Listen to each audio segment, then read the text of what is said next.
ভগ্নপ্রায় মাটির ঘর একাধিকবার তালিকাতে নাম থাকা সত্ত্বেও শুধুমাত্র বিজেপি করার অপরাধে আবাস প্লাসের খসড়া তালিকা থেকে নাম বাদ গেল 70 বৃদ্ধের। ব্লক প্রশাসনের বিরুদ্ধে রাজনীতিকরণে চাঞ্চল্যকর অভিযোগ সামনে আসতেই ব্যাপক উত্তেজনা ছড়ালো মালদার চাঁচলের আশ্রম পাড়ায়। সমগ্র ঘটনায় ব্লক প্রশাসনের বিরুদ্ধে বঞ্চনার অভিযোগ তুলে সরব হয়েছেন ওই বৃদ্ধের পরিবার। জানা গিয়েছে, বঞ্চিত ওই উপভোক্তার নাম শ্যামল চন্দ্র শর্মা, বাড়ি মালদার চাঁচল শহরের আশ্রম পাড়ায়। ভগ্নপ্রায় মাটির ঘর, উপরে ভাঙা টালির চালা, রাতে কনকনে শীতের হাওয়া ঢোকে ভাঙা দেওয়ালের ফাঁক দিয়ে। চাঁচল সদর এলাকার 70 শ্যামল শর্মা নিজের জীবনটা এই ঘরেই প্রায় কাটিয়ে দিলেন। পাকা ঘরের ইচ্ছা থাকলেও মাঝে বেড়া হয়ে দাঁড়িয়েছিল আর্থিক অসচ্ছলতা। কিন্তু 2017 সাল থেকে আবাস যোজনা তালিকাতে নাম থাকার ফলে জীবনের শেষ লগ্নে এসে স্বপ্ন দেখেছিলেন হয়তো একটু আরামে পাকা ঘরে জীবনের বাকি সময়টুকু কাটাতে পারবেন। কিন্তু মাঝে দুর্নীতির অভিযোগে বন্ধ হয় আবাস যোজনার টাকা। পরবর্তীতে কিছুদিন আগে রাজ্য সরকারের আবাস প্লাসের সার্ভে শুরু হওয়ার পরে খসড়া তালিকা থেকে নাম বাদ গেল ওই বৃদ্ধের। নেপথ্যে রয়েছে রাজনৈতিক রং, কারণ তিনি দীর্ঘদিনের বিজেপি কর্মী। শ্যামল বাবুর চাঞ্চল্যকর অভিযোগ, একাধিকবার তালিকাতে নাম থাকার পরেও এবার তালিকা থেকে নাম বাদ গেছে শুধুমাত্র রাজনৈতিক কারণে। কারণ তিনি এলাকায় সক্রিয়ভাবে বিজেপি করেন, এই বুথে বিজেপির মেম্বার রয়েছেন। ব্লক প্রশাসনে যারা এই সার্ভে করছেন তারা টাকা কিংবা রাজনৈতিক রং দেখে করছেন বলেই অভিযোগ। প্রশ্ন উঠেছে, মুখ্যমন্ত্রী যখন নির্দেশ দিয়েছিলেন যাদের কাঁচা বাড়ি আছে তারা প্রত্যেকেই পাবেন, সেখানে আবাস প্লাসের খসড়া তালিকা নিয়ে এত ভুরি ভুরি অভিযোগ কেন? বিজেপির স্থানীয় পঞ্চায়েত সদস্য প্রসেনজিৎ শর্মার মতে, তিনি সক্রিয়ভাবে বিজেপি করেন বলে তৃণমূল টাকা চাইতে ভয় পেয়েছে, আর টাকা নিতে পারেনি বলেই নাম বাদ গেছে। যদিও তৃণমূলের দাবি এক্ষেত্রে রাজনীতির কোনো ব্যাপার নেই, প্রশাসন সবটা দেখেই তালিকা তৈরি করছে। সমস্যা হলে ব্লকে অভিযোগ দায়ের করুক তারা।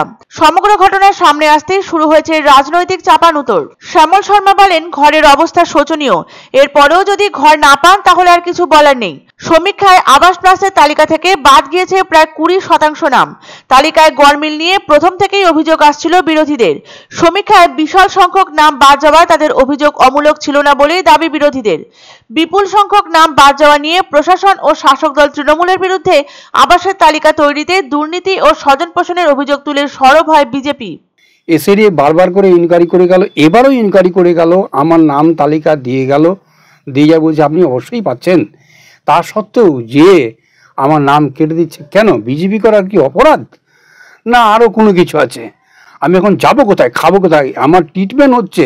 তিনি যদি বাদ গেছেন, কেন বাদ গেছেন সেটা আমি অফিসিয়ালভাবে ওটাকে জানার চেষ্টা করেছি, এবং যারা ইনকোয়ারিতে গেছিলো তারা কি বেসিসে কেটেছেন তার আমি সেটাও দেখছি ব্যবস্থা করার, যে কি করে তার কাটলো কেন, এবং তিনি যদি সত্যি পাওয়ার যোগ্য থাকে তিনি অ্যাপ্লিকেশন করুক, আমি বিডিও সাহেবের সাথে কথা বলবো। তো ওনারটা রাজনৈতিক কারণে বাদ দিয়েছে, কারণ বিরোধী সংগঠনের দলের লোক ওনারা প্রচার করতে চাইছেন যে মমতা ব্যানার্জি বাংলা আবাস যোজনা ঘর দিচ্ছে, এবং সেই প্রচার রাখার জন্যই শুধু এটা বদমাশি করে বলা চলে, একমাত্র রাজনৈতিক প্রতিহিংসামূলক রাজনীতি করার জন্য তার নামটা বাদ দেওয়া হয়েছে।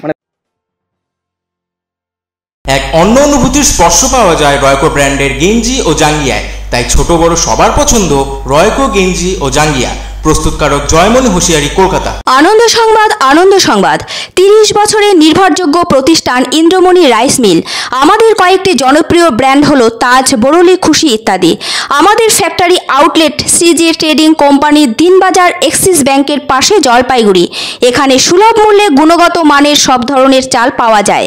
Phone number 9547029475। পছন্দসই সেরা খাবার খেতে হলে সোজা চলে আসুন রুচিসম্মত আধুনিক মানের রেস্টুরেন্ট রাজদরবারে। কেননা এখানেই আপনারা পাবেন ভোজনের রাজকীয় অনুভূতি। শুধু পুজোর সময়ই নয়, সারা বছরই রকমারি খাবার সরবরাহ করাই এই রেস্টুরেন্টের আভিজাত্য। আমাদের ঠিকানা রাজদরবার, রাহুতবাড়ি, বাবুপাড়া, জলপাইগুড়ি। ধামাকা ধামাকা ধামাকা! সানরাইজ মার্বেলের নতুন শোরুম শীঘ্রই আসতে চলেছে জলপাইগুড়ি গৌরীয় মঠের পাশে নতুন করলা সেতুর কাছে। এখানে পাবেন আধুনিক টাইলসের রকমারি সম্ভার।